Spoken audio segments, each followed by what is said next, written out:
Why do all guys like Nicolas Cage and Kevin Costner? Because they bone their daughters.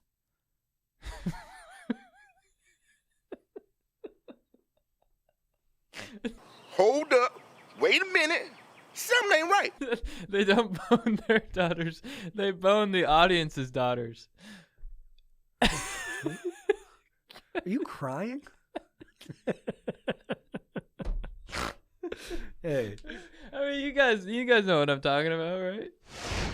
What's up, Stokers? We have an epic podcast for you. So excited for you to listen. Stay tuned for all that Stoke goodness. Before we begin, I want to let you know that we are on tour right now. We're in St. Louis, but we are headed to Tacoma next, and then we're going to Palm Beach and Miami, and then Portland, I believe, Sacramento, San Francisco. Get your tickets now at chadandjt.com.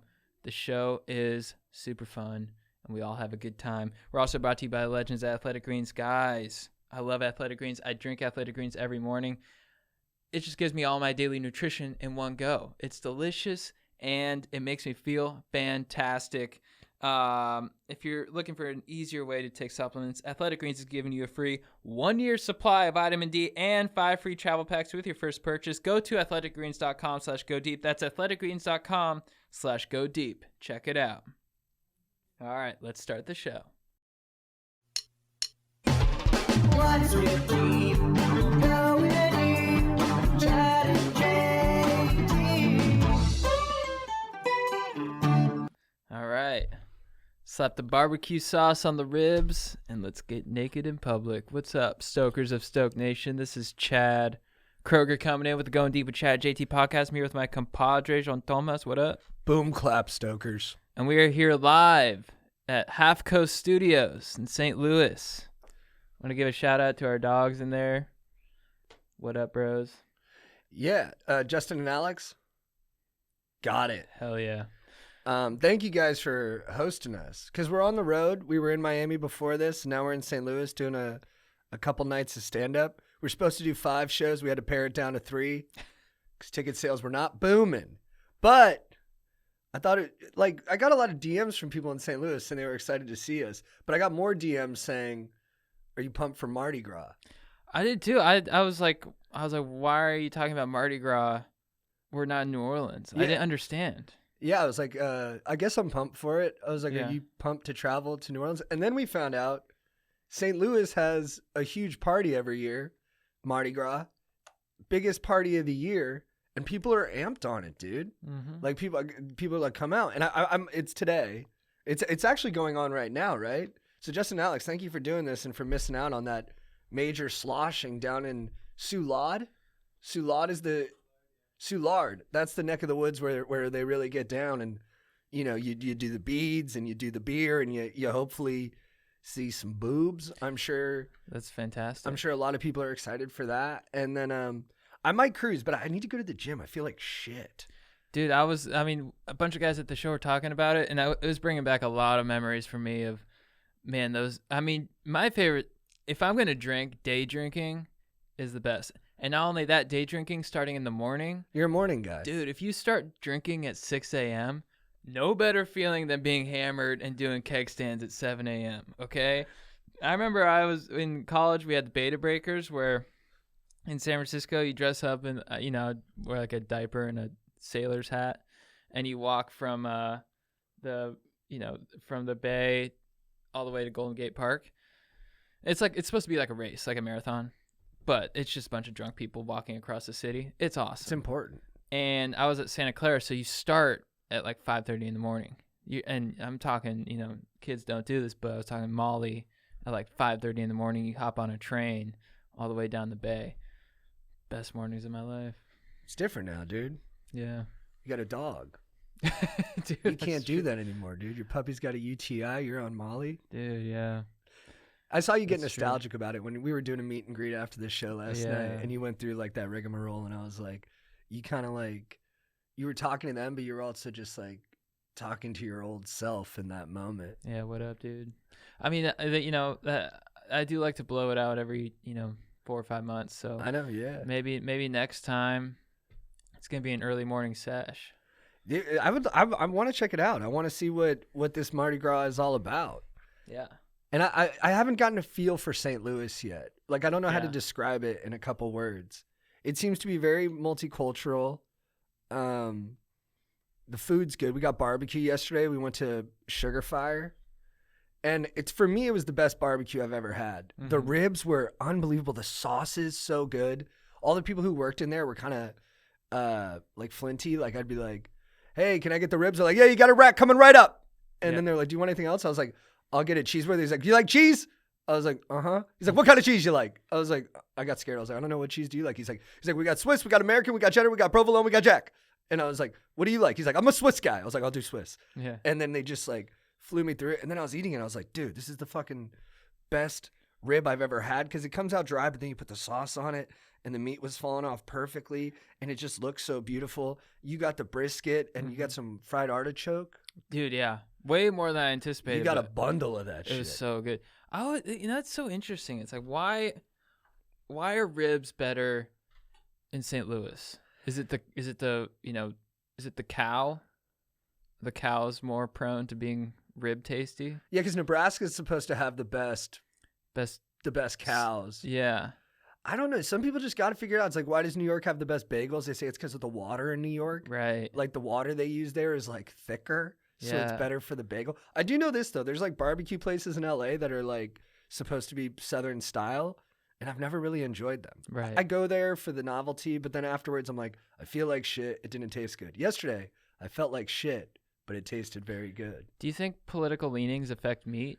You know, if you're trying to go with like Southern style meat, but you're in a liberal area, does that affect the tenderness? Does that blow it? Yeah. I never thought about it that way. I'm sure there's some study like based off how people vote on abortion correlating to how good people's ribs are. That's what I was thinking. I mean, you go to Texas, the steak is out of this world. I didn't think the barbecue was that great in Texas. Yeah. And I was like, so you guys are against abortion and your barbecue sucks? I'm like, what's the deal? Yeah.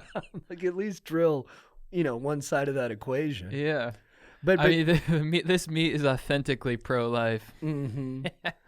But I posted about how it was my favorite barbecue ever, and then I got hit with the deluge of messages being like, Pappy's is better in St. Louis, or you guys have never been to Kansas City. And I'm like, dude, just let me.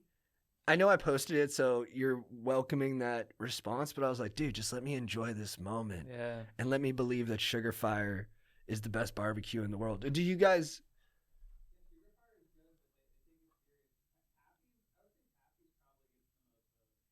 All right, they're saying Pappy's is better Pappy's. too. Thanks, guys. All right, I guess I got to go to Pappy's today too, and see if their BBQ is more tasty. Yeah. That sounds good, dude. Dude, I just had a thought and it ran away. Mm. Where'd you go, buddy?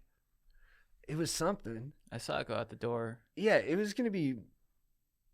I think it could have changed the way people think about things, but it's gone. Well, no, let's just settle in the silence and let it come back. Take a deep breath. I didn't sleep good last night. I had a bunch of nightmares. That sucks. I had a nightmare about like a alien ship like crashed into our into this warehouse I was kicking it at, like outside of Malibu, and a girl who looked like Haley Atwell got out and was like, the aliens are coming, they're gonna kill us all, and this potion will save you from what they feed on. And I was like, what do they feed on? And she was like, jealousy. And I was like, and she was out of the elixir that like neutralize that in you. Wow. Those are your dreams? Sometimes. Not normally, but Yeah. last night that's the one I remember the most. I think Jeff Goldblum was in one of them too. When it comes to aliens, he's number one. He's cool. Him and Will Smith. Yeah, top dogs. Mm-hmm. Yeah, Will Smith, for me, loves aliens the most. Mm-hmm. He understood that alien movies hit hardest at the box office. Smart guy. Totally. Mardi Gras, St. Louis.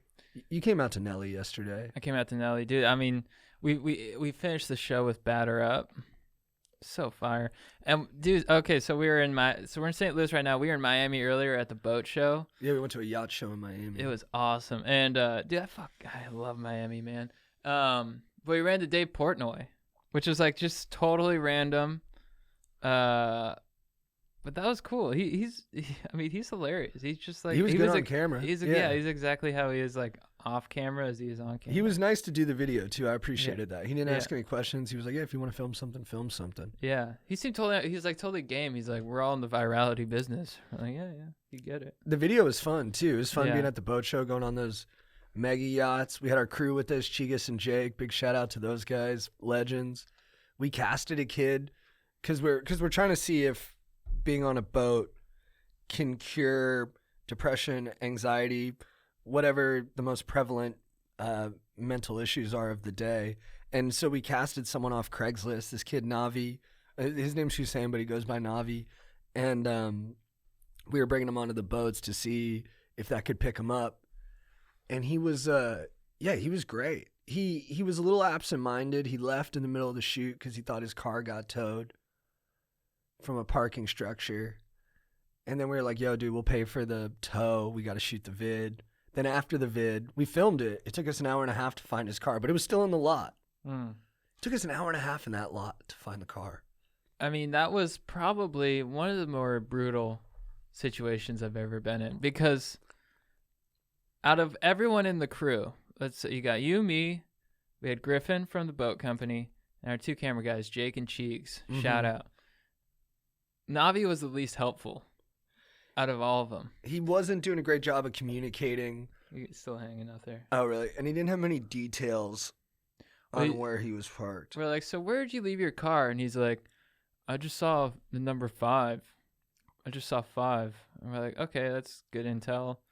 There's level 5, pink, orange, yellow, and green. That was crazy of the parking structure to have 3. I mean, it was to his credit, it was the most confusing parking structure of all time. Horrific, dude. Why did they do that?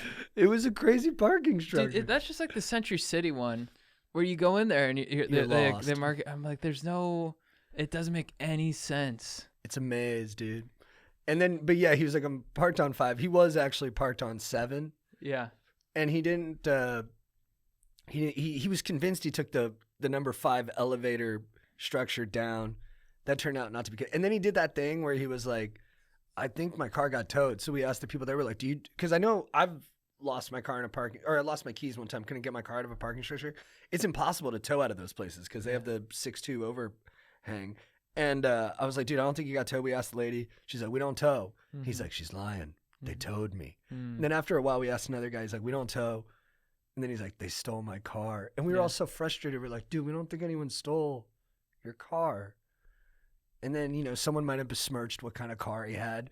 But we didn't mean to be mean. We were just upset because we had a long day and we were an hour into helping him find his car. Yeah. And he wasn't proactive in trying to find it. He had kind of resigned himself to having lost his car.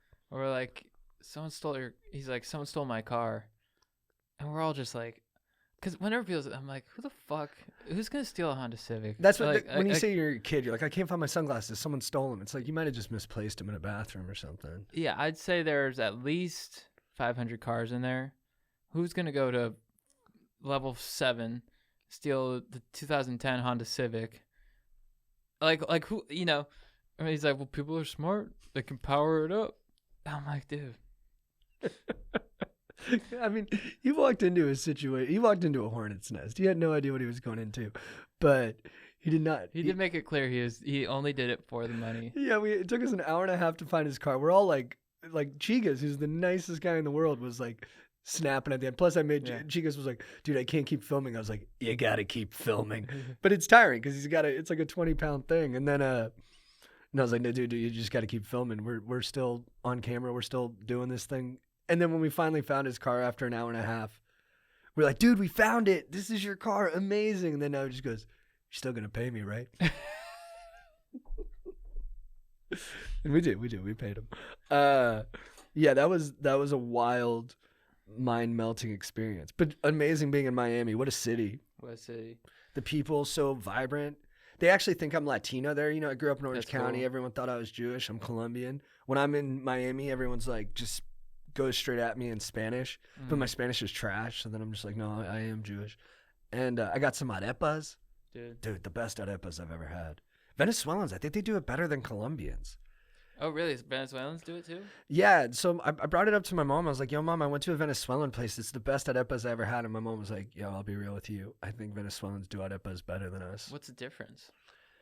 I don't know really. I mean, the cheese seems slightly different, but I've mostly I've only been to Colombia once when I was like 4, so my understanding of like their genuine cuisine is a little limited to what I've experienced in America. But I don't know, just the cheese and the way that they did the plantains and the meat was really good. It's just the whole thing was just perfect. But I need a bigger sample. But no, you know what? I don't need a bigger sample. Doggy's Arepas in Miami, best arepas in the country. Sugar Fire Barbecue, best barbecue in the country. Been on just a murderer's row of best.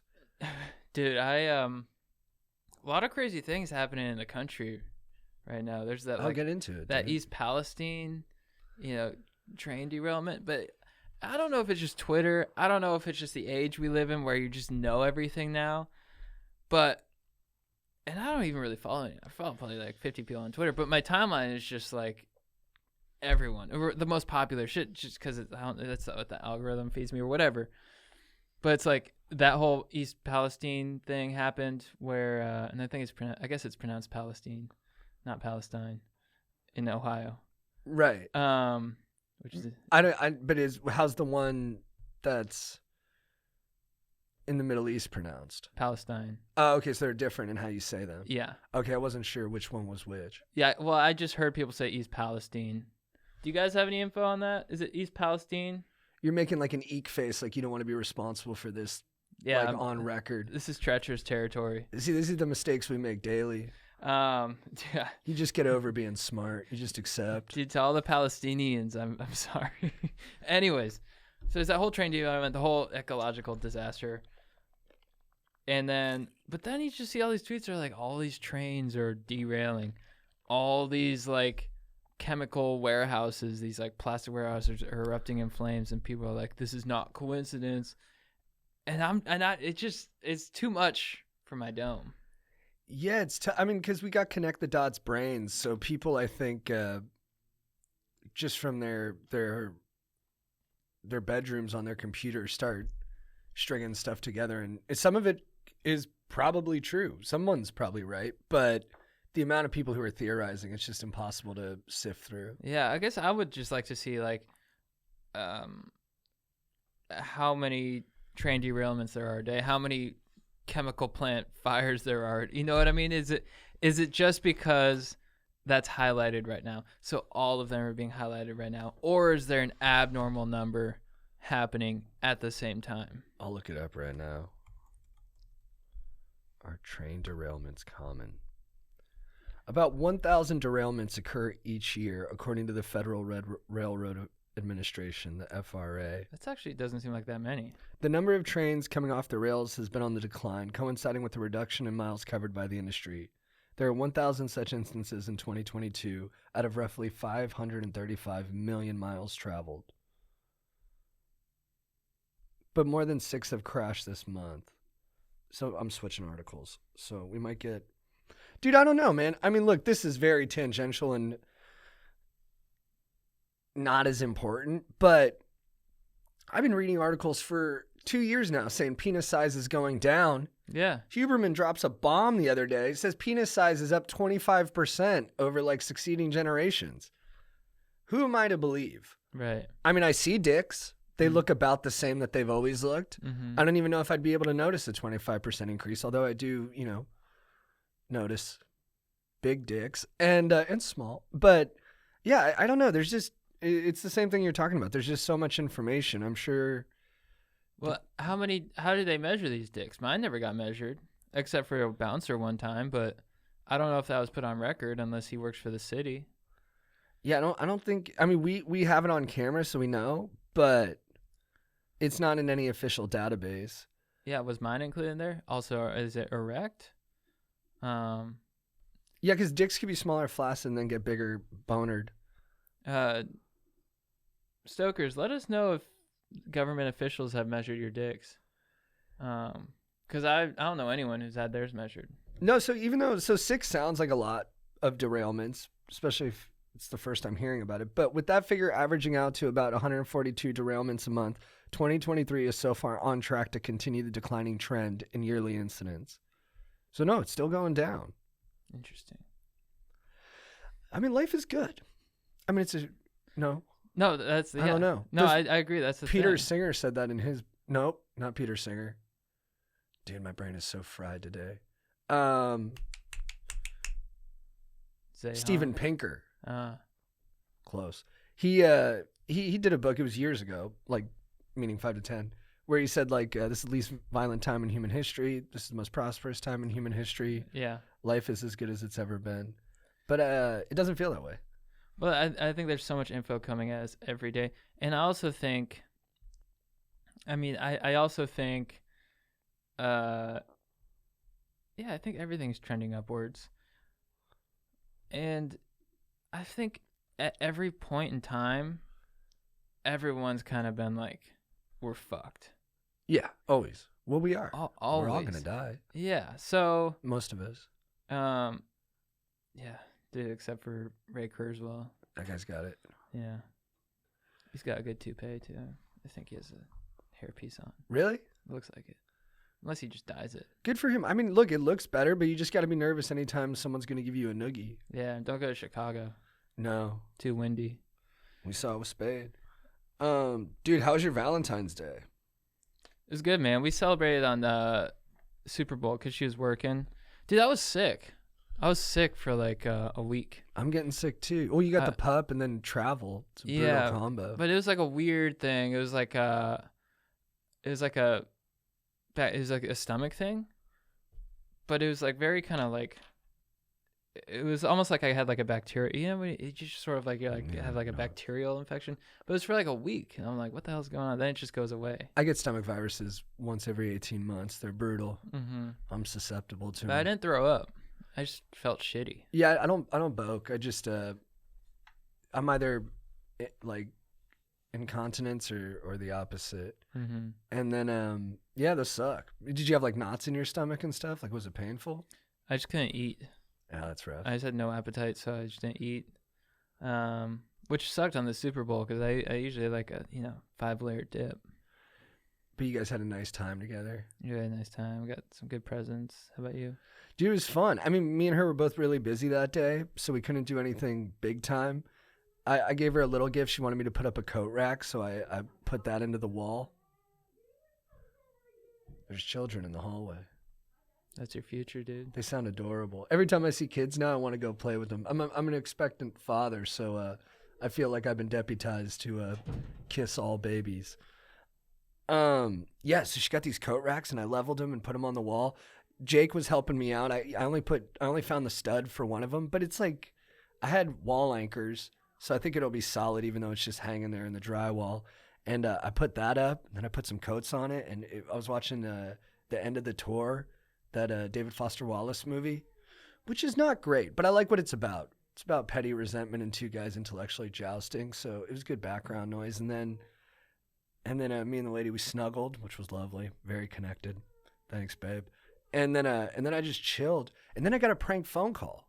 Oh, you did? But I'm gonna talk about it later because I think I'm gonna make the prank phone caller my legend of the week. Oh, that's awesome. Yeah, I like getting prank called. Oh, hell yeah. It adds spice to your day. Dude, yeah. And then you're kind of like, who is it? Yeah. Who's calling me? Who wants to fuck with me? Yeah. You feel kind of special. You're like, oh, of all the people they could have fucked with, they fucked with me. Dude, yeah. That's nice. That's nice. But yeah, Valentine's Day, good day. I think I'm pretty big. I care about Valentine's Day more than my girlfriend does. Mm. And you know what I think? I think guys get short shrift. Like, do guys get gifts on Valentine's Day? I did. Good. I think it should go both ways. Yeah. Like, guys have gotten more sensitive. We're more in tune with this stuff. You know, we try to do better with being compassionate and with being communicative and displaying our affection and commitment. That's got to come back, baby. Like, I think the fellas should be getting flowers on Valentine's Day too. Mm. Like, when do guys get flowers? Do you get flowers? No. Would you like flowers? Yeah. Would you like flowers? Yeah. Yeah. Some peonies when I come home? Thank you. Yeah, I'm more of a sunflower. I'm a That sunflower makes guy. sense. Yeah. Of course. The sun. Yeah, if I got a sunflower coming home, I think I'd be like, oh, that's nice. I think I have gotten flowers actually once in the past year. Look at your smile. Dude, she did give me flowers. Look at how happy you look. Yeah. It's great. I mean, Flowers are nice. it was nice, but another part of me was like, do I look like a bitch? Yeah, I mean, I get that because they're flowers, but we got to reset. That Ohio thing is actually super fucked with the train.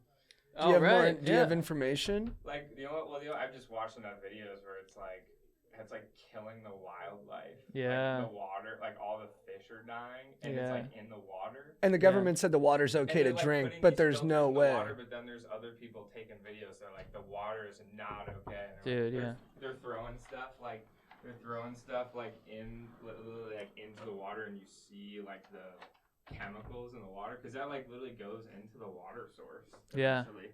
Dude, are we still recording? Yeah. Hold on, I was just resetting this guy. No, let's go. Yeah, let's put this in. Yeah. I mean, dude, that's the thing is like nowadays our bodies there's so many foreign chemicals entering our bodies, whether it be through shit like that, like ecological disasters, like train derailments, and then all these chemicals get into the water supply and stuff. Just even like water bottle plastics, fragrances, everything. And then on top of that, there's like electromagnetic frequencies, like the cell phones and stuff, like all that electricity going through the air. That affects our bodies. Mm-hmm. The amount of stressors that we're putting on our bodies is crazy, and then the food too, just everything. There's so much artificial shit. You gotta have a farm. That's the thing. But then you're still gonna get your water and soil. I don't know how you isolate it from all those factors. Yeah. But thank you for that additional info on the East Palestine disaster. Yeah, that's crazy. Because I did see that the government was like, "Hey, the water's good to drink," and I was like, "Ain't nobody buying that, brother." Yeah. But But back to the flowers. So my girlfriend got me flowers, and I was super appreciative. It made me tear up. But I also had to do, some clean and jerks. that makes right sense. after. I was gonna recommend that. Yeah. Just do some weightlifting.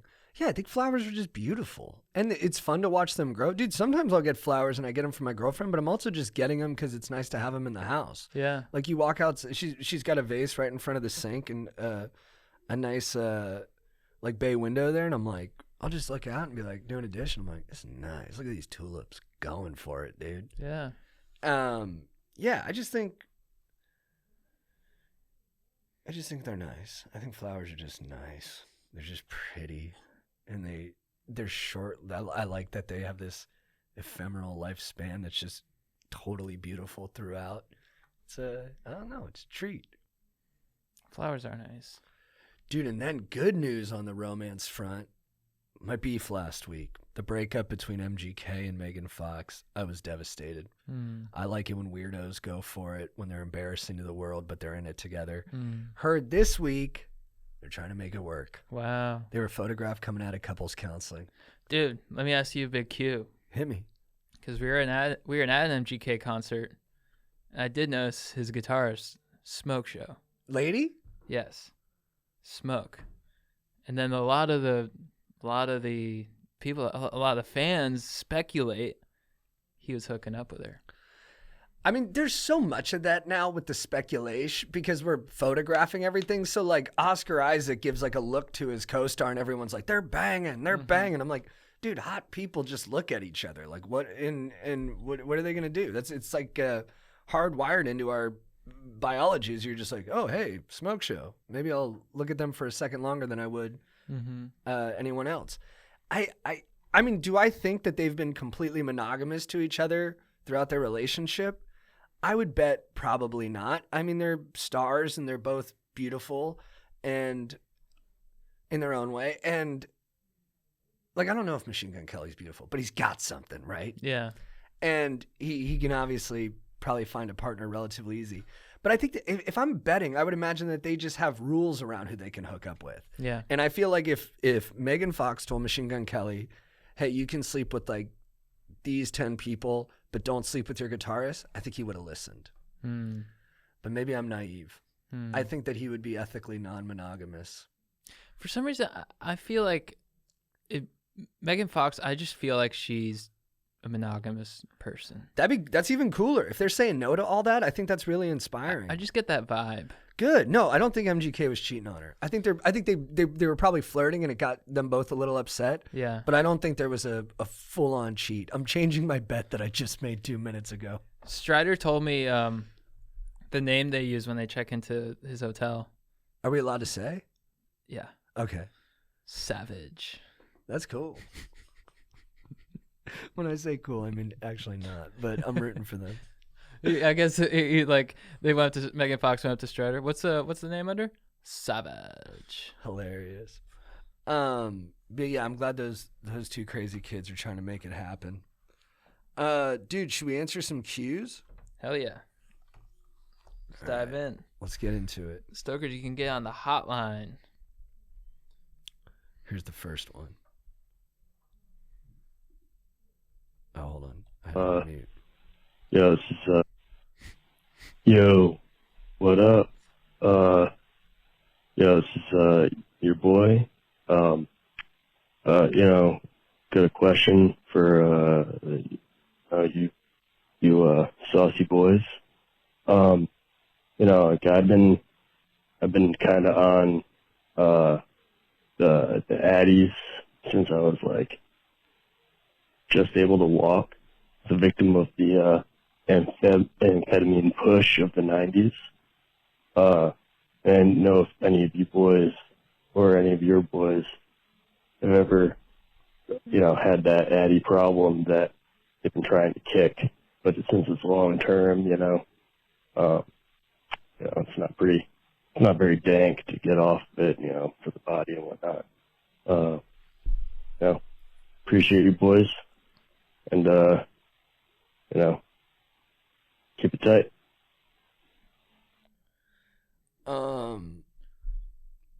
Yeah, we both had issues with Adderall. Mm-hmm.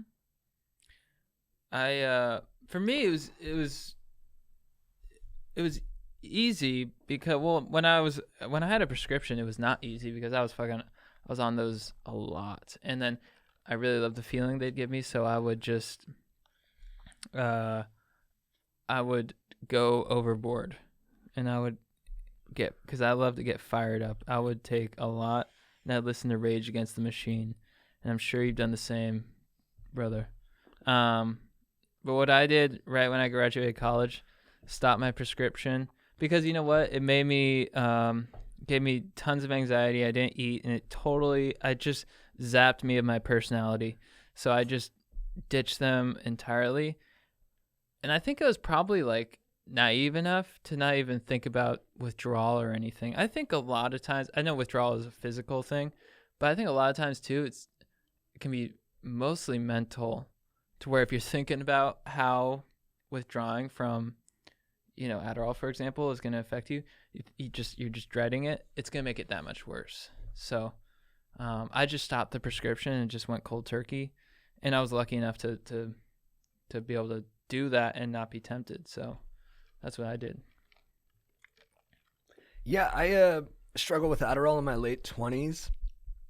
I love doing it. I got a prescription for it, and I'm like a borderline ADD case. Like they diagnosed me in high school, but they were kind of uncertain. They based most of it off not any kind of testing, but more just like observing me. They were like, "You're bouncing off the fucking walls. You got ADD."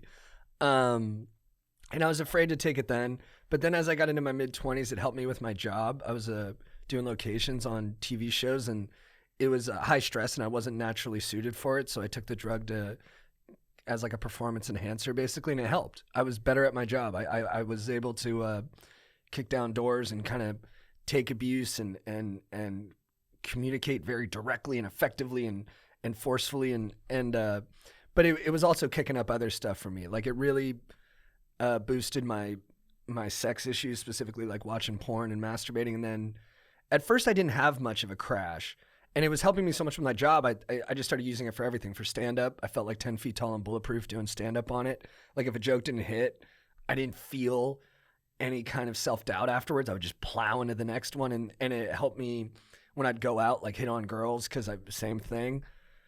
But then Paul Schrader has this great line about cocaine where he says, at first you're having fun with cocaine and then cocaine's having fun with you. And that switched for me too. I started paying too big of a price. The next day was, I'd be a husk of a human. I felt sad and just had this persistent kind of physical emptiness that I started coping with through the porn and the masturbation and doing those two things together often. And then I was doing a lot of Adderall, like 100 plus milligrams in a day. Not every day, but a couple times a week. And I just broke my brain. Like I started seeing things. I was really irritable and on edge. And then I was totally relying on the drug for anything that was challenging. So I think my self-esteem was plummeting. And I just, I stopped doing it and my life got exponentially better. Now it's not, some people might actually need it, but I do think it's pretty gnarly on the body and the brain. And if you feel like you want to try something else, I think, with doctor supervision, we're just two dudes who've had some experiences. I would talk to a doctor and see if there's another path for you. Cause it's, and look, there's a lot of successful people who do it, but it beat me up a lot. So I'm biased. I think it can, my life is better without it. I haven't done it in like 5 years and I'm a much happier put together person because of it. But, yeah. If I can propose an alternative, look, I'm not a doctor, but my dad's one. I've been microdosing mushrooms since November. Honestly, same effect as Adderall. I have tons of focus. It's natural. If I'm anxious or something, it can heighten the anxiety, but it's also sort of like that shroom thing where you learn to combat it. And it also can heighten your creativity and boost your mood. So, if you need that focus, I'm not saying to do mushrooms, but I am saying to do mushrooms, microdose. Yeah, I think there's a lot of alternatives out there for you, brother. And, I just know some people. I have a friend right now who's getting off Adderall, and she was doing a ton of it. And the same thing, what she's going through happened to me too. It took a couple months for my brain to get right. Like, you really do jack around your circuitry if you're doing a lot of that stuff too. And it can be kind of a painful road, but you just gotta kind of ride it out, the ups and downs of it. But my brain, I think, is essentially back to normal, whatever normal is for me, which is not, still a freak. But it's just because you sound like you want to try something else and maybe have your downtime not feel down and just feel more norm. So I say go for it, brother. Good luck to you out there. All right, here we go.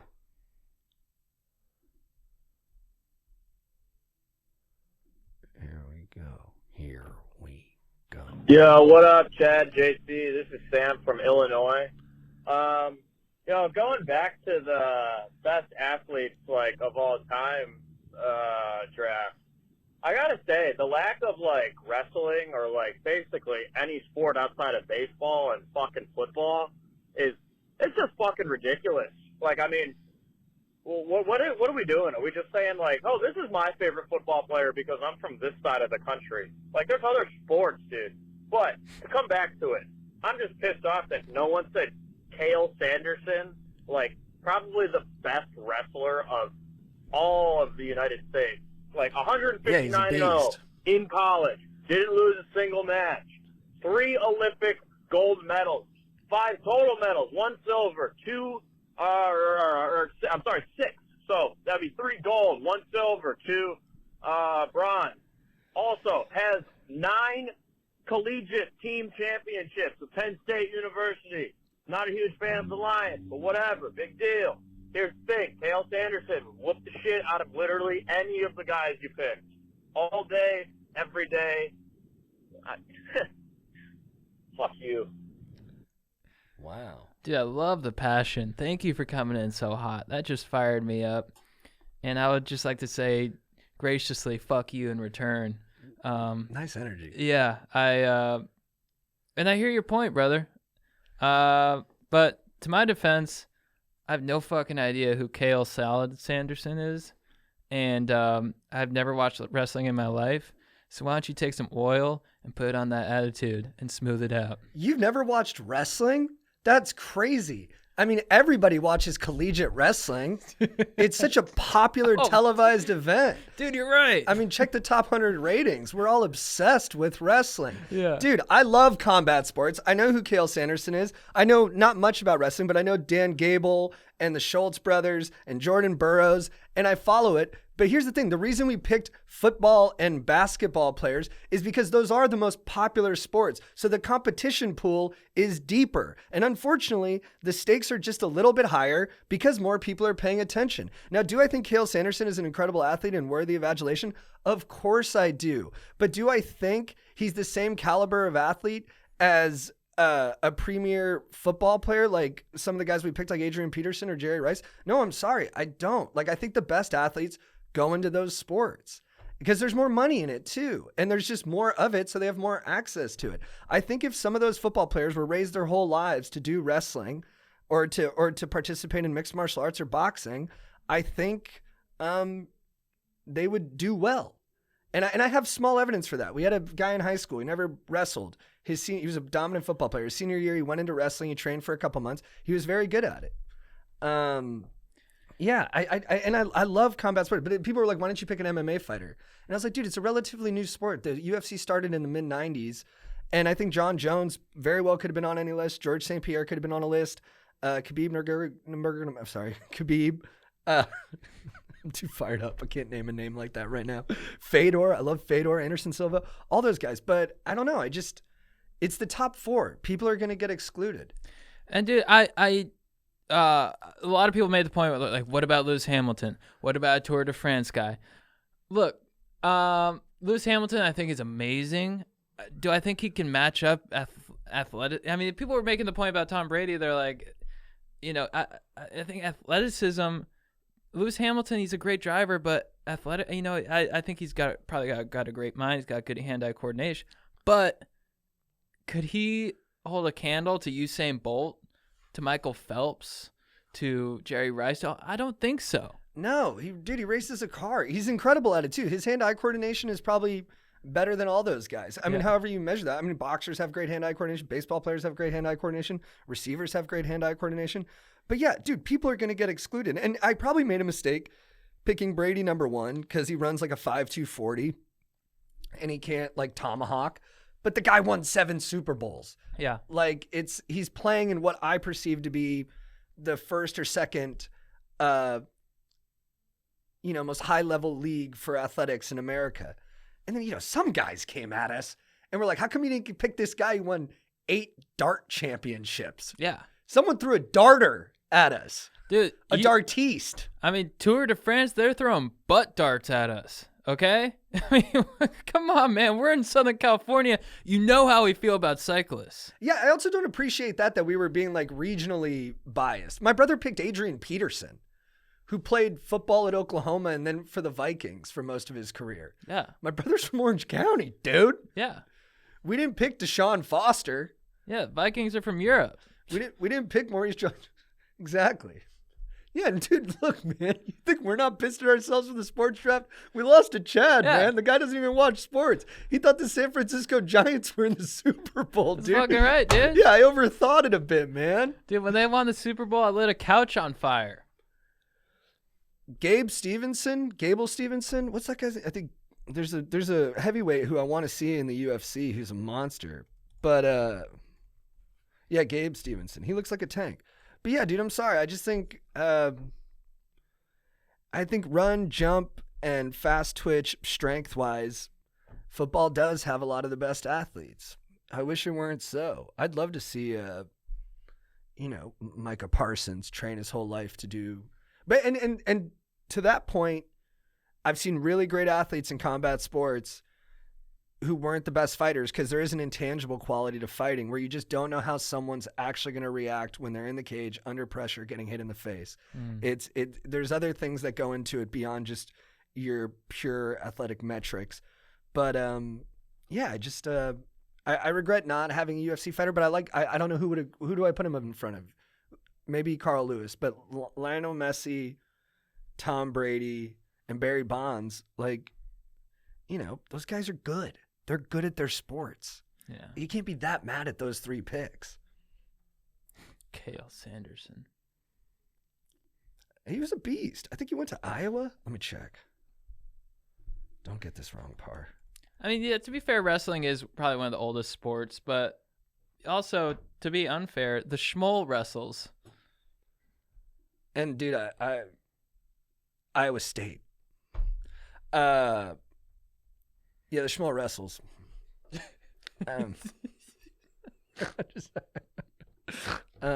But dude, I love that call. The passion was the good. passion was The really passion good, was guys. good. If you if you're gonna call in, heighten that passion. That really fired me up. Great call, dude. Thank you for calling in. I should have put Gordon Ryan in there. Best jiu-jitsu guy of all time. Who has himself said he's not that great of an athlete, but that he just has great technique and isometric strength. So what do you want me to do, dude? Dude, you want to hear a bend? Yeah. Tom Cruise. People were throwing in some names. Yeah.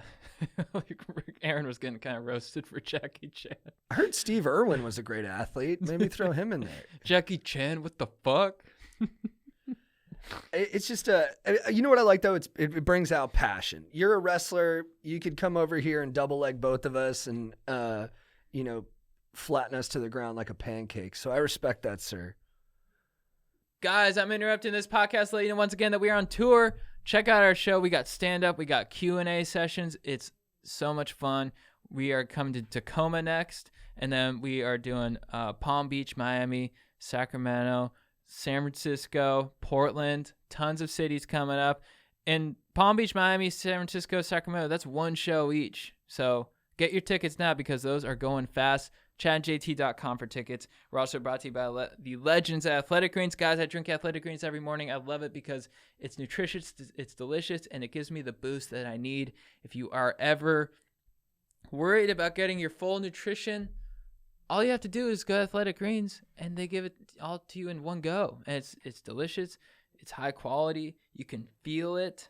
And makes me feel, you know, that fired up feeling when you have all the vitamins you need. You're sort of like, your body is just telling you, all right, let's go do some stuff. That's the feeling that Athletic Greens gives me, and I love it.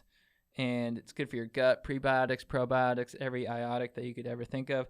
Every scoop is packed with 75 vitamins and minerals and whole food source ingredients of the highest quality that give you major benefits like gut and mood support, boosted energy, and even healthier looking skin, hair, and nails. So if you're looking for an easier way to take supplements, Athletic Greens is giving you a free 1-year supply of vitamin D and 5 free travel packs with your first purchase. Go to athleticgreens.com/go deep. That's athleticgreens.com/go deep. Check it out. All right. Back to the show. Father-in-law. Hey guys, just calling because I have a real problem. I have a dank girlfriend, and we've been together for a little over a year now. And one time I saw Chad's video of the cool guy smoking some cigs and fucking guys' daughters. And since I saw that video, I haven't been able to shake the urge to tell my GF dad that I fucked his daughter. And putting a rift between her and me and her family, and you know, I mean, I just don't know how to break this need to let him know that she's taken care of, and that I don't even know how to put this into words. That she gets boned good. Man, I need help, guys. Thank you for your vulnerability. I mean, look, I get the primal urge to want to say you're handling your business on the sexual front. But for me, it's golden rule, dog. And we all want to scream from the mountaintops when we're getting some. And we want everyone to know, especially if we're laying it down good. Especially the father. Especially. But do you want your dad to constantly be telling you how much he fucks your mom? Now, if you're okay with that, the conversation evolves, and you're not being a hypocrite. You're living your life egocentric, but I'm betting you don't like it when your dad throws that at you. So if you wouldn't want your dad to say that to you, or one day if you have a daughter, I don't think you're gonna want her, 16-year-old pimple-faced lacrosse-playing boyfriend to talk shit to you on that front. Dude, it's like Joel Edgerton, the king. He says he only speaks when he truly has to. You don't have to speak on this, man. It's all in your attitude. It's all in your presentation. It's all when you go to see your girlfriend's dad. Are you wearing a leather jacket? Are you smoking Marlboro Reds or a Cuban? Are you wearing aviators during Thanksgiving dinner? Are you blowing smoke in his face? And if you're metaphorically butt naked, I think it all comes down to a glint in the eye. Yeah. There's just a shine that comes through when you're having fun, positive, mutually orgasming sex, and you can't hide it. And the dad will see it, and he'll subconsciously appreciate it, but I don't think he wants to hear about it, dude. And I like what you said, man. You don't have to say it. Is it essential? Is it essential to tell the woman you love, father, that you're plowing? And I just don't think any stoic philosopher is going to give you the green light on that. I mean, why do all guys like Nicolas Cage and Kevin Costner? Because they bone their daughters.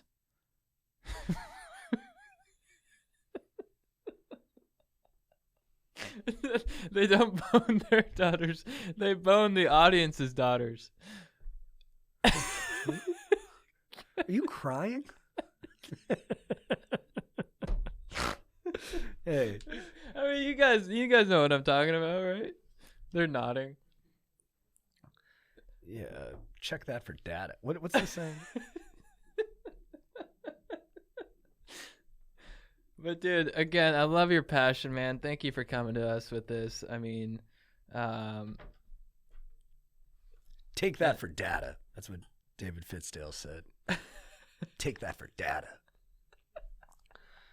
Let's keep these coming. We got some good cues. This is a long What up, one. Stokers? This is Justin. I'm calling from New Jersey. And I just wanted to say that I'm watching the Something's Burning video with Bert Kreischer and you two guys eating that butterboard. Much respect to that. I'm not a big fan of dairy, and to see all those delicious ingredients thrown onto a cutting board of butter is pretty intense. So, much respect. It looks like you all enjoyed it. What I'm really calling about in regards to this episode is JT. As a fellow vapor myself, I too love to blow the vape out of my nostrils. I do think it looks cool. I think I get the crowd fired up when I do that. But my big problem is that most times when I vape and exhale out of my nostrils, I start to sneeze violently. And then it just takes the stoke away from everybody, and I just look like a massive tool. So my question is, how did you make it look so effortlessly cool? And are there any tricks that I could get from that? Because I love vaping. And I mean, I know we're all trying to quit and everything, but they're so much better than cigarettes, so much more convenient. But I want to look cool when I vape, and I mean, dude, you just killed it. Hopefully that was just a one take. I didn't notice any editing when I watched that, but yeah, man, much respect, dudes. Love you guys. Oh, thanks, man. That means a lot, dude. Bro, I know I look like a tool when I vape, and I just don't care. I need my fix. And I feel bad, bro. I told everybody I was going to quit January 1st because I thought they were going to be illegal in California, and they are. But the vape shop still got them. They still sell them. You just got to pay cash. And I even kind of like this new illegal drug dealer component of it. It feels a little more exciting. I go in there, I'm like, hey, you got the flumes? They're like, are you cool? I'm like, I'm cool. And then I get them. I do go out the nostrils a lot. And brother, I'm sneezing all day long. Actually, I've been sneezing so much and I didn't realize that's why I'm sneezing so much. So thank you for putting that together for me. I just ride it out. I just sneeze. I guess I'm considerate in some ways, but in terms of sneezing, I don't really think about the externalities of it and how I'm impacting the people around me. I just kind of sneeze. And if someone's got an issue, they tell me, and then I stop going through the nostrils. But I kind of wait for them to stop me first. And I vape everywhere. And I just wait for people to tell me I'm not allowed to vape there. I'm kind of a tool. I just like to vape. But dude, thank you for all the kind words. And that butterboard was really good. A lot of people had comments about the butterboard. Like they thought it was nasty or something. Look, I get it. It's a butterboard. It's inherently gross. But, dude, the taste was out of this world. Yeah, it's bread and butter. I'll do that all day. And if I could just some words of encouragement for you and for the audience, just so, you know, if you had any doubts. This is unedited. This is fully unedited. Dude. Is that sick? That's so sick. All right, cool. I mean, and dude, if you're sneezing, that's how you vape, bro. Sneeze.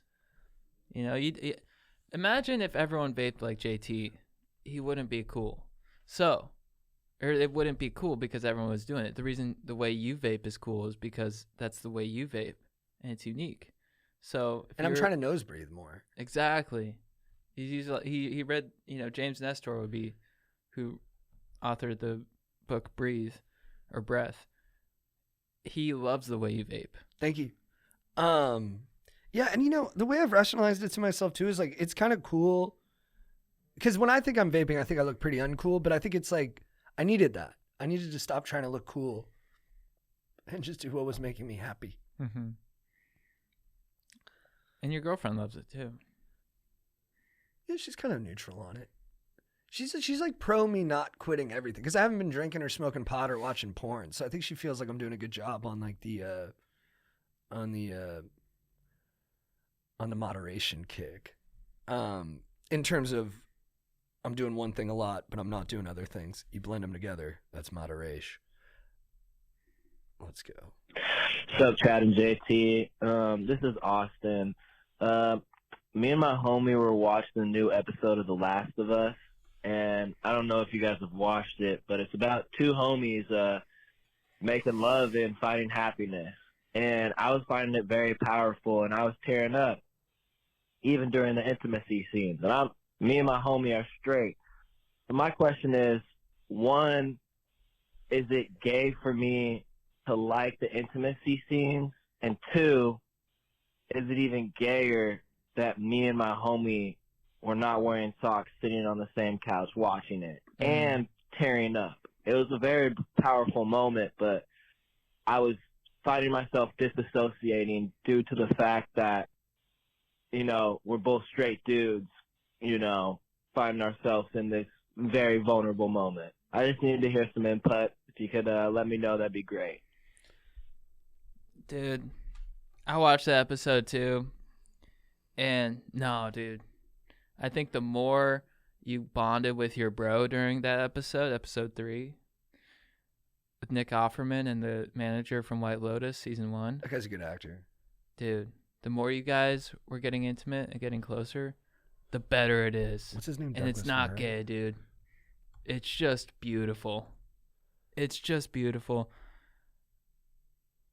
I was with my girlfriend and we were having a good time, but I was sort of like, I wish JT was here because I would be giving him a foot massage right now. Having a bro that you can love and fight the apocalypse and survive the apocalypse with is probably the best thing on earth. Looking for canned beans, all kinds of shit. Yeah, I haven't been watching The Last of Us, but I heard about this episode and people said it was some of the best television they've ever seen. I'm on record. I think movies about dudes with repressed homosexuality are the best films of all time. And I think they're actually specifically designed for straight guys because what I think it's really about, they rarely have gay sex in them. I'd say they have too little gay sex in them. They're really about us being afraid to be vulnerable. And I think that's more what you're talking about.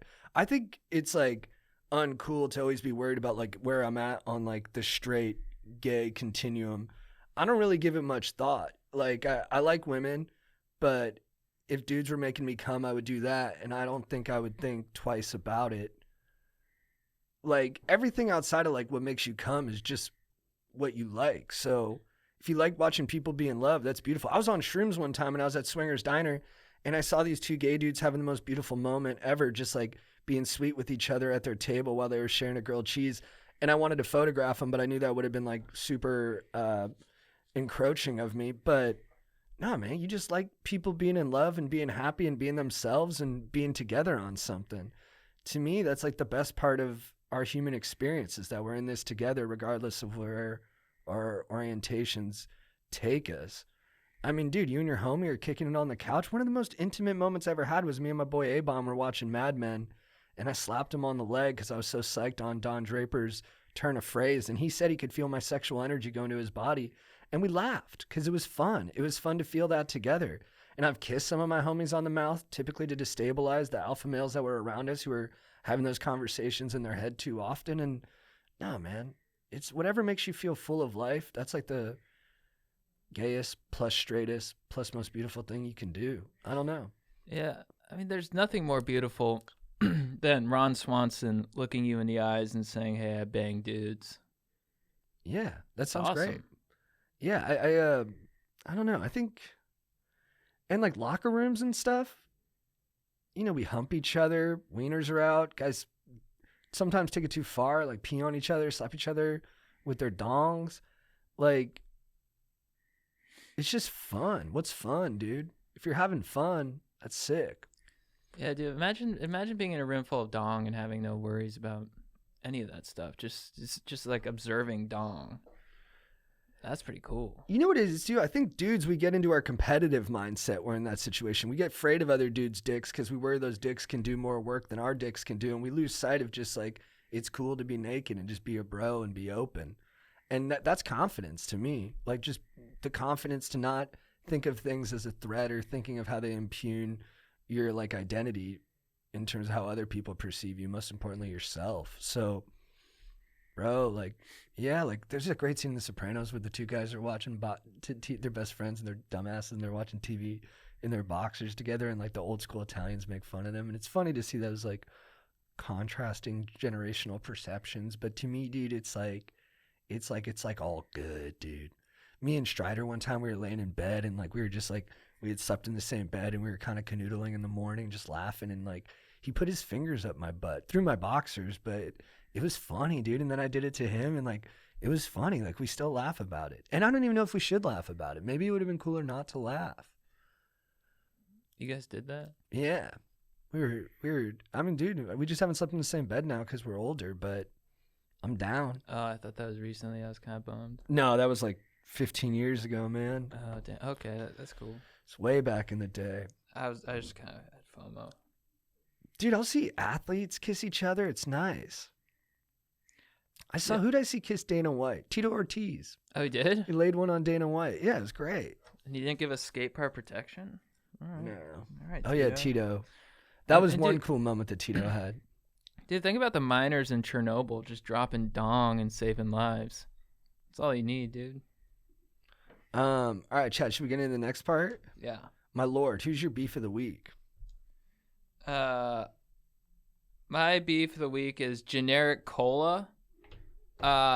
You know, you go to a restaurant, specifically went to this restaurant, I want a Diet Coke, and they just have, they're like, well, we don't have Diet Coke, but we do have Diet Cola. That was at Sugar Fire? Yeah. Whoa, big ding. And I'm like, what the hell is Diet Cola? What the hell is just cola? I want Coke or Pepsi. No ifs, ands, or buts about it. All right, I'm a brand guy. All right, I'm a full on American dip, and I want the cola that I know. I don't want some cola that I don't know where it's who's making it. I want the cola I know and I trust, and that's Coca-Cola or Pepsi Cola. All right, if you're bringing generic cola because you're some hipster to my door, you got another thing coming. All right? Because I will blow some vape smoke right out of my nose in your face, and I won't sneeze. Yeah, who's the guy? That's real talk. Yeah, do you remind me, like, when you said if you bring regular cola to my door, it reminds me of David Koresh, the leader of the Branch Davidians, who were killed in the Waco massacre, when he said, if you come to my door, I will beat you there every time. It's inspiring. Dude, my beef of the week is with, I got a bunch, bro. Parking structures, wall anchors. The wall anchors you get when you buy stuff are trash. You got to buy your own wall anchors. I know nothing about this, but I know that much. And then, bro, 2 more beefs. How about the guy at the airport when we were leaving Miami who took my seat when I went to go get a coffee? Dude, yeah, I felt kind of bad about that because I was on FaceTime. He sits down, and I'm like, hey man, my buddy's sitting there. Cause I was kind of confused because your backpack. I couldn't find your backpack. I'm like, my homie's sitting there, and he just looks at me, and I'm like, yeah, I'm pretty sure still, and he just looks at me. He just goes back down to his phone. I was like, fuck. I know. I came back and I looked at him, and he just looked at me, and I was like, I came back and I looked at him, and he just looked at me, and I was like, dude. Yeah. I was sitting there, bro. And then, dude, my beef of the week, and this is the thought I lost earlier. I'm going into the tough guy for this. Look, I have traveled the world 9 times over again. I've seen some wild shit. I've partied on boats with, sheiks of Dubai, with emperors of Egypt, with all the who's who of the who has it. And the thing that upsets me most, though, is when you have an experience like that, you're on a yacht with some of the coolest motherfuckers the world has to offer. You put it on Instagram because you want to share your good times. And then someone goes, hey, man, that guy's not that cool, and I've been on a bigger boat. And I had this experience. I had it in a nutshell yesterday. I went to Sugar Fire Barbecue in St. Louis with my dear friend Chad Kroger, and we had delicious ribs, the best ribs I've ever had. And I want to share my joy with everyone I know. So I put up a post on Instagram, and I say, look, you got to come get these ribs. They're delicious. It's fun. It's a unique experience. They fall off the bone. Off the bone. And then I get all these people, and they're saying, the ribs aren't really that good there. You should go here for it. It's like, listen, brother. I've done blow with Diana Ross at Studio 54. All right? I know what good is. I know what a unique experience is. I've been on the back of a Harley with Hunter S. Thompson, who, to be honest, didn't even party that hard.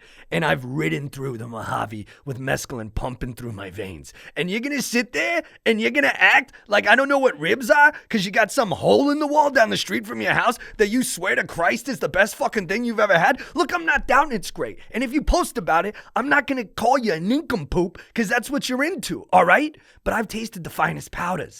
I know what I know. So trust me when I say that something's good.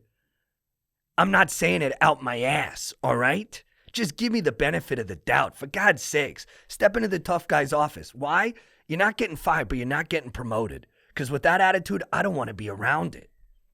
It's like if you come home, and this is what social media is like. It's like you come home, you're like, hey, I went to Disneyland. It was amazing.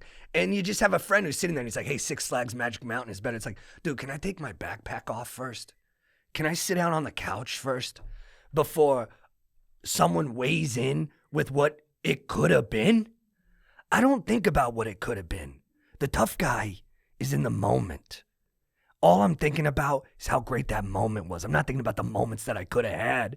If I was thinking about that, I'd still be hung up on that time me and Olivia Colpo had a run-in at the Swimsuit Illustrated party, and I didn't act. It's kind of like when George Clooney talks about those moments in Out of Sight when he's having his little pre-coital flirtation with Jennifer Lopez. Incredible scene, well lit, very dynamic editing. But, I don't think about those moments except in this moment. I'm on to the next. So stay, let me have my things. I just creamed. Thank you. I just creamed. Chad, who's your babe of the week? My babe of the week is the crowds in St. Louis. Well, we've done one show phenomenal. They were awesome, dude. Freaking phenomenal. They were Friggin' great. Just fucking, I went out there and I was like, this is what it's all about, man. This is what you do your open mics for 10 years for. Crowds like this. To go out with just a microphone and a solid group of people who are there to laugh and have a good time, and you can feel the energy and you give the energy back, and it's just a back and forth. You're just volleying, tennis balls with Rafael Nadal, the Rafael Nadal of crowds. People were upset about Raf not being on the list. Yeah. And you know what? He's a hot dude. I should have picked him. Anyways, that's the crowd. St. Louis, good crowds, good ribs, good people. I want to give a shout out to my boy Tim and Mundo. My boys Tim and Mundo. They're from here. You met them. We played volleyball with them 4th of July. Oh, good guys. They're from here. Oh, nice. Yeah. St. Louis has got it going on. You have Nelly. I mean, it's cool. It's cool. The crowd was amazing. They were so engaged, and it made it so much fun. Thank you, guys. Dude, my babe of the week is the flight attendant on the flight from Miami to St. Louis yesterday. Guy was hilarious. I come on the airplane, and I see a funny meme, and I want to run up to your seat to tell you about it, but everyone's got to be seated for takeoff. And I'm standing there deciding if I'm going to try to find you on the airplane. And the guy goes, dude, what are you doing? And I just look at him. I'm like, I was going to go see my buddy. He goes, no, you need to sit down. But he said it funny. And I was like, dude, you're hilarious. I sat down. Then I find you on the airplane. You're sleeping. I like to take photos of my friends when they're sleeping on airplanes.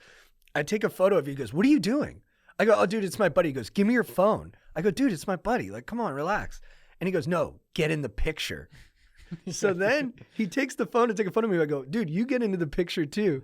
He flips it around and takes a selfie of you, me, and him, and then like 3 other people on the airplane, and just snapped a selfie of us. The guy was down, dude. That's awesome. He was so cool. Maybe I can throw the photo up in the edit here. And he just made the whole experience great. And then every time I went to the bathroom after that to vape, he was so sweet. We just laughed and we didn't say much, but I was like, what's up, dude? He's like, what's up? And we just like were laughing. It was really nice. That guy was awesome, dude. Chad, who's your legend of the week? My legend of the week is Bruce Willis. Had some tough news come out this week that he has dementia, which my dad, when they came out with his first declaration of he had this thing, my dad was like, that's dementia. So I already knew it. But it's really sad. He's basically unable to speak and communicate anymore. The poor guy, man. I just want to give a huge shout out to Bruce Willis. I mean, I think, one of my favorite action heroes of all time. The charisma on the guy. He's I can't imagine having like a Bruce Willis. If you're in a tough situation and you have a Bruce Willis with you, you're going to get through. Mm-hmm. He's just an incredible actor. So fun to watch. Thank you so much for all the great times you've given us and continue to give us through your movies. Your legacy will live on, and it is a strong one, my friend. So I just want to pay homage to one of the greats. He's an icon. Die Hard, Armageddon, so many great films. Pulp Fiction. He always brought. He was cool too. Like he never overdid it. No. And Whole 9 or in Ocean's I like Whole 12, 9 Yards. Whole 9 Yards and Ocean's 12. His cameos, amazing. Fifth Element, great Fifth movie. Element, yeah. Bleached it for that. That was cool. Yeah, it's fun, sad. It's funny too. And the thing is with guys like that, you kind of assume they'll always be around, that they're like immortal. You know what I mean? Because they feel bigger than life. So I think it reminds us of all of our mortality to see them go through difficult experiences that doesn't seem like there's a corrective for it.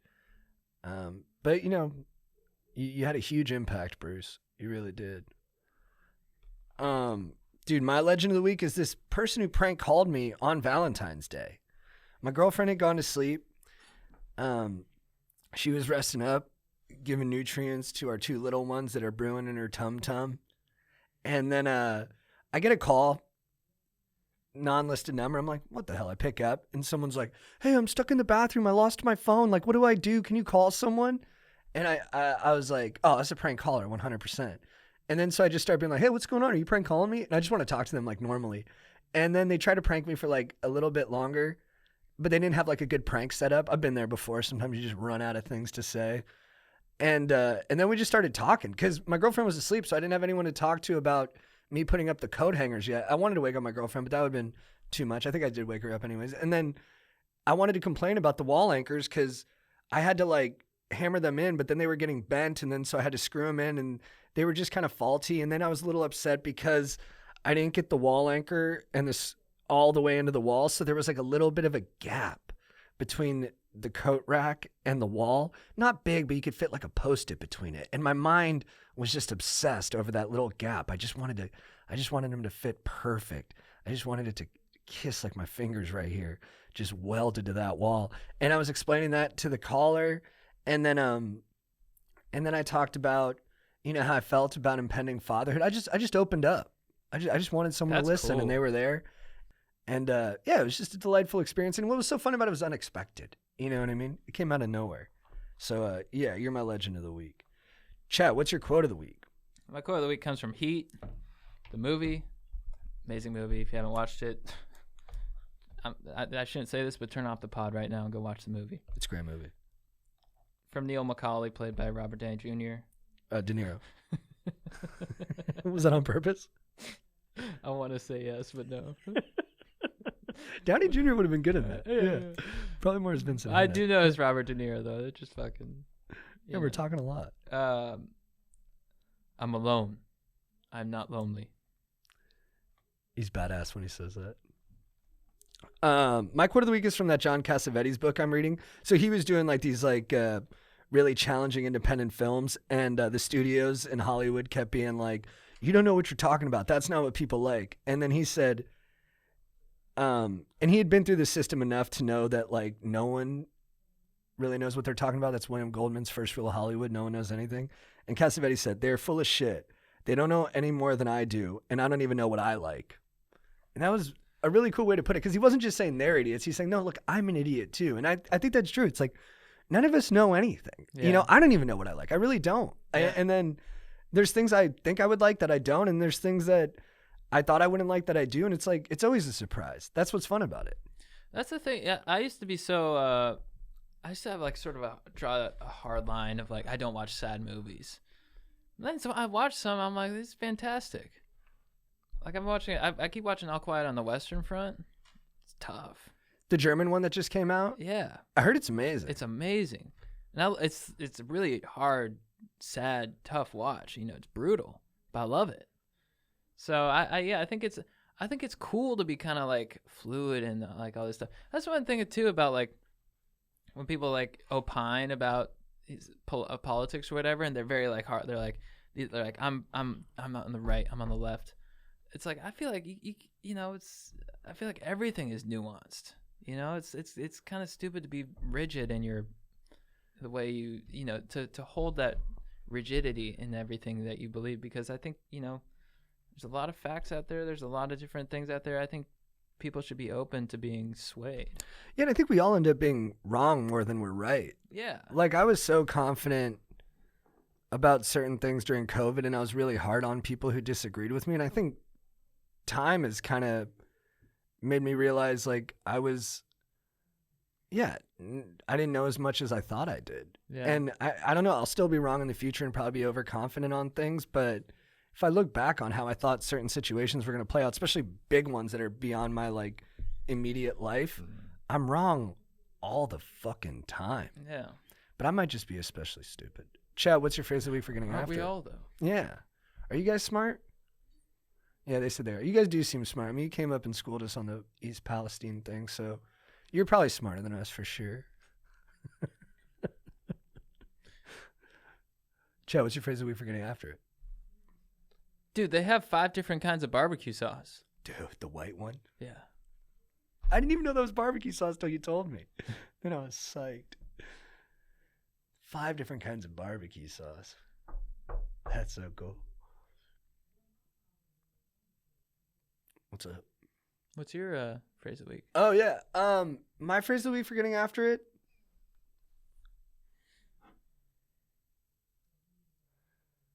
I'm trying to think if something iconic was said during. I'm trying to think if something specifically party-inducing was said during our time in Miami. No. My phrase of the week for getting after it is a sugar fire. Nice. How's that experience? It was sugar fire. That's epic. Half Coast, thank you guys for hosting us. You guys were tremendous. This is a fantastic setup, guys. If you're ever in St. Louis and you record podcasts, check these dudes out. I loved it. Dude, I think this furthers my feelings on the table setup like this. Yeah, dude, so we're trying to set up a new studio, and Chad wants to do a table. He feels like the conversation's better when we're like, the chair picks us up a little bit rather than the couches we were kind of sinking into, and you feel more connected to the person you're talking to when you're square with each other. I tend to agree, so weigh in and let us know. Yeah, well, let us know what you think, yeah. We want the new digs to, bring out the best. Thanks for watching. If you're not watching it, check it out on YouTube. It's a fun treat.